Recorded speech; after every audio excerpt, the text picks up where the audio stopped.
আসসালামু আলাইকুম। আজ শেয়ার করব ভিন্ন ধরনের একটি চাপের রেসিপি, যা তৈরি করা হয়েছে মুরগির গিলা কলিজা দিয়ে।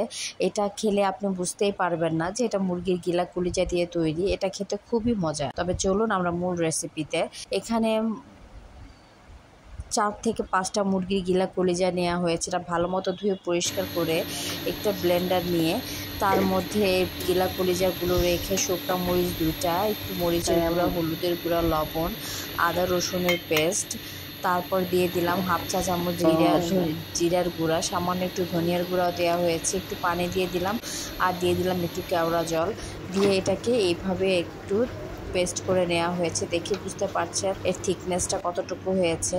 তারপরে একটি প্যান নিয়ে এতে ডুবো তেলে না, এটাকে যে সামান্য পরিমাণে তেলে এই চাপগুলোকে ভেজে নেওয়া হবে। এক পাশ লাল লাল করে ভাজা হয়ে যাওয়ার পর এটাকে উল্টে দিয়ে অন্য পাশও একইভাবে ভেজে নিতে। চাইলে কিন্তু এটা ভাত, পোলাও, রুটি, পরোটা সব কিছুর সাথে খেতে পারে। এটা খেতে খুবই মজা। একবার খেলে বানিয়ে দেখলে আপনি বুঝতে পারবেন, এটা বারবার খেতে ইচ্ছা করবে। আশা করি আজকের রেসিপিটি আপনাদের ভালো লেগেছে। সবাই ভালো থাকবেন, সুস্থ থাকবেন। আল্লাহ হাফিজ।